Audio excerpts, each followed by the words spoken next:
psikiatri. Saya berperan sebagai ayah dari pasien. Dan saya Naila berperan sebagai ibu pasien. Saya Nesa Octavia Ramadhani sebagai pasien.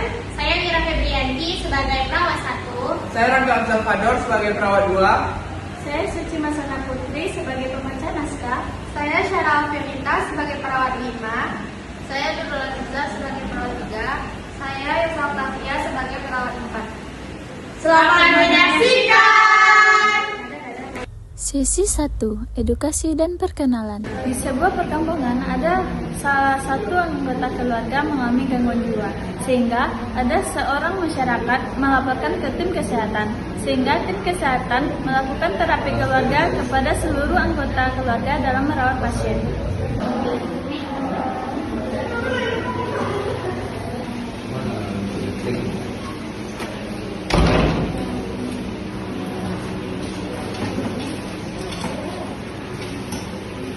Assalamualaikum, perkenalkan saya perawat Indra dan di depan saya perawat Raja. Di sini kami berdua akan melakukan terapi psikoedukasi keluarga karena kami mendapatkan informasi bahwasanya salah satu dari anggota keluarga Bapak atau Ibu ada yang mengalami gangguan jiwa. Oke Bapak, Ibu, sebelum kita melakukan terapi psikoedukasi keluarga ini, sebaiknya kita memperkenalkan diri dulu. Bapak siapa namanya? Oke Bapak, sorry. Nama Ibu siapa? Nama saya Naila. Kalau boleh tahu nama anaknya siapa Ibu? Nama anak saya Nisa. Oke, baik Bapak Ibu, sebelum kita melakukan sesi psikoedukasi keluarga ini, kita akan melakukan dua sesi, yaitu sesi hari ini dan pada hari ini dan hari berikutnya. Lama sesi edukasi ini memakan waktu sekitar 5-10 menit. Sebelumnya dilakukan dengan metode tanya jawab dan diskusi. Sebelumnya apakah Ibu dan Bapak sudah mengerti apa yang saya sampaikan? Sudah. Baik Pak Ibu, pada sesi pertama ini kita akan membahas mengenai topik pengkajian masalah keluarga. Di sini saya akan bertanya kepada Bapak Ibu masalah pribadi apa yang dirasakan pada keluarga. Saya dan Ibu dan Bapak Ibu kebanyakan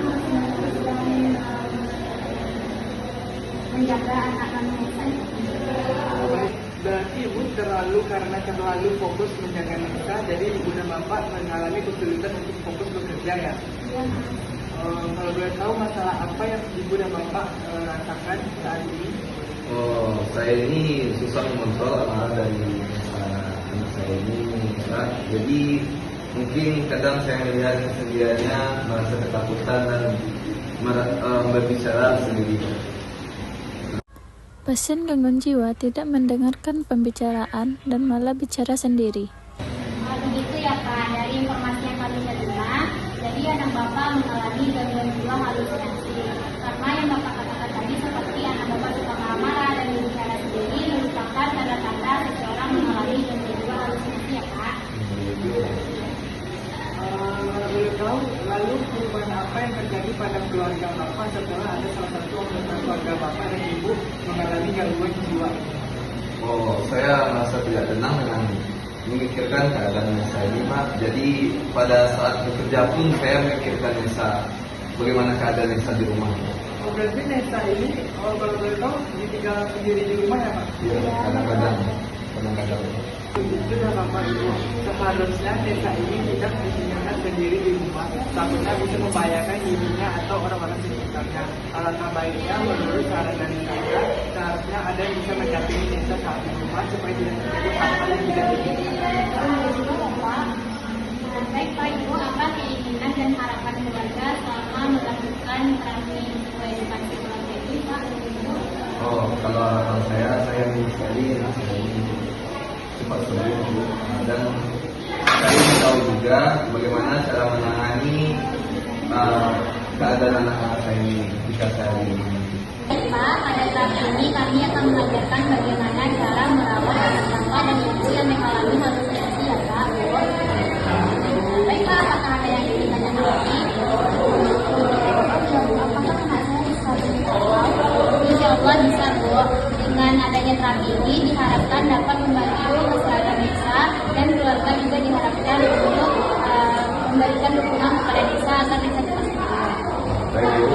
Baik Ibu, Bapak terima kasih telah melakukan edukasi ini, telah menceritakan bagaimana kondisi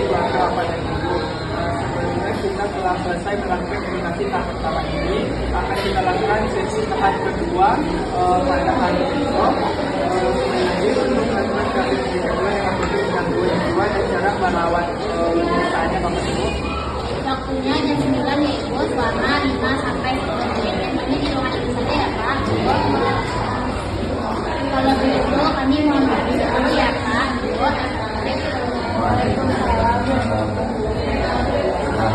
Sesi 2. Pelaksanaan terapi.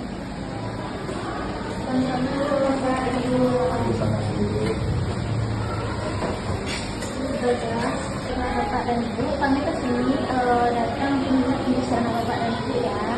Baik.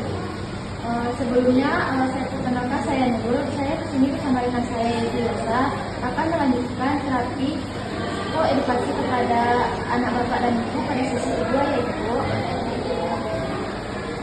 mari kita sama kali ini perkenalkan saya secara Yosa. Ini Bapak Torik, Ibu Mula dan juga Nisa. Pasien gangguan jiwa sambil senyum-senyum dan tertawa sendiri. Kedua di terapi atau edukasi keluarga. Sesuai perjanjian yang sebelumnya, yaitu rekan saya Mira dan Tanda. Baik akan menjelaskan yaitu tentang perawatan klien pada gangguan jiwa yaitu kita mulai yaitu sebelumnya akan saya jelaskan itu apakah keluarga memiliki pengalaman yaitu mengetahui orang yang memiliki gangguan jiwa Bu? Sebelumnya tidak ada Bu, saya baru pertama kali ini mengetahui tentang gangguan jiwa itu yang menjadi gangguan saya. Oh itu ya Bu, di sini kami akan menjelaskan yaitu tentang konsep gangguan jiwa dan halusinasi serta pengertiannya, penyebab halusinasi, tanda-tanda halusinasi, dan penanganannya ya Bapak Ibu. Oh iya Ibu, saya punya dua buku yaitu di sini yaitu pengertian penjelasan halusinasi Ibu. Baik Bapak Ibu, di sini saya akan menjelaskan yang pertama yaitu halusinasi ya Bapak Ibu. Halusinasi adalah pengalaman dari salah satu atau kelima panca indera manusia yang salah tampak adanya objek nyata dari luar. Nah, karena melibatkan panca indera, maka halusinasi itu dapat berupa visual, penglihatan, misalnya merasa melihat sosok bayangan berbentuk orang. Nah, selanjutnya penyebab halusinasi. Yang pertama yaitu gangguan mental, penyakit neurologis, susah tidur, dan trauma psikologis, dan serta gangguan penglihatan dan pendengarannya. Baik Bapak Ibu, selanjutnya yaitu gejala halusinasi. Gangguan halusinasi dapat memengaruhi kelima panca indera. Seseorang disebut berhalusinasi ketika dia melihat, mendengar. Bapak Ibu, selanjutnya kita akan melakukan cara menangani dan merawat pasien halusinasi, yaitu dengan cara menanganinya yaitu kurangi stres, relaksasi, perluaslah pergaulan, berolahraga, mengalihkan perhatian, serta mengkonsumsi obat dengan teratur. Dan selanjutnya cara perawatan yaitu yang pertama yaitu perawatan diri. Jika seorang takut oleh halusinasi, menawarkan kenyamanan dan meyakinkan mereka dapat membantu mengurangi penderitaan mereka. Selanjutnya yang kedua perawatan medis. Segera periksa ke dokter jika Anda merasa demam, mengalami kejang, merasa sakit kepala, dan mengalami delusi, menarik diri dari pergaulan sosial.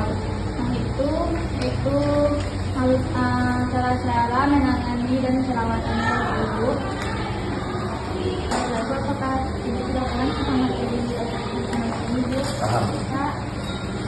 Baik Bapak Ibu, sebelumnya bagaimanakah cara Bapak Ibu menangani pada saat mereka berjuang?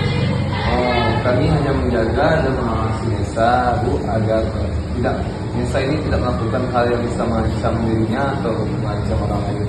Seperti itu ya Bapak dan Ibu, di sini kami akan memperagakan bagaimana cara menangani ketika Nesa kami dalam hal ini yaitu jika kita terlalu mau diikuti apa yang dikatakan Ibu. Nah, baik Bapak Ibu, di sini saya akan mendemonstrasikan yaitu bagaimana cara menangani pada saat gangguan Nesa rambut ya Bu. Yang pertama yaitu tutup telinga Nesa. Ini ya Bapak Ibu. Lalu katakan pergi sana, kamu salah palsu, jangan mengganggu aku. Begitu ya Bapak Ibu. Baik Bapak Ibu, bagaimana Bapak Ibu bisa menerangkan kembali yang saya jadi? Bisa. Pertama, dan katakan pergi sana, kamu salah palsu, jangan mengganggu. Bagaimana perasaan saya sekarang? Saya sudah merasa lega karena sekarang saya sudah tahu bagaimana cara merawat anak-anak saya. Kalau saya Bu, di sini seperti kita sudah selesai. Terima kasih atas kerjasamanya Ibu dan Bapak. Jadi dapat disimpulkan bahwa keluarga telah memaklumi bagaimana cara penanganan dan perawatan pasien halusinasi yang berbeda yaitu saat ini sudah selesai ya Bapak dan Ibu. Namun diharapkan Ibu menerapkan dan menjelaskan juga kepada keluarga lain yang berbeda yang di sini. Yang kedua yaitu kita menjelaskan apa itu penjelasan tentang halusinasi dan Ibu. Baik Bu, terima kasih Bu. Oh iya Bapak Ibu, besok ada terapi lingkungan buat Nesa. Yaitu yang dilakukan oleh rekan saya yaitu perawat syaraf. Jam 9 yaitu tempatnya di halaman rumah Bapak Ibu. Terapinya dilakukan sekitar 5 menit saja ya Bapak Ibu. Kami pamit dulu ya Bapak. Waalaikumsalam. Semoga Nesa cepat. Sesi 3, terapi lingkungan. Assalamualaikum. Waalaikumsalam Bu. Bapak, Ibu, perkenalkan saya perawat syaraf. Di sini saya akan melakukan praktek lingkungan pada anak Bapak Ibu. Oh iya Bu, kemarin juga sudah dibilang oleh perawat Iwasa dan Nurul bahwa perawat syaraf akan melakukan terapi lingkungan kepada anak kami Nesa ini. Baik, boleh kasih mulainya Bu, Pak? Bisa Bu. Syara mendatangi Nesa yang melamun di pojokan rumah. Selamat siang Mbak, perkenalkan saya perawat syaraf. Kalau boleh tahu namanya siapa Mbak? Nesa. Oh iya Nesa ya. Nesa kenapa sendirian? Oh, nggak apa-apa. Nesa mau main keluar nggak ke taman? Nggak mau, takut. Kenapa takut? Kita di taman pemandangannya bagus loh. Kita nanti bisa nanam bibit tanaman. Kata ibu bapak Nesa suka nanam tanaman ya? Iya. Iya. Oh iya, yuk kita keluar yuk. Kita nanam bibit tanaman yuk. Saya ada punya bibit tanaman yang bagus loh. Jadi nanti kalau misalnya Nesa bisa merawatnya setiap hari, menyiramnya, nanti akan menjadi bibit tanaman yang bagus. Gimana ya kita ke taman Nesa? Iya. Syara dan Nesa ke taman untuk menanam bibit tanaman.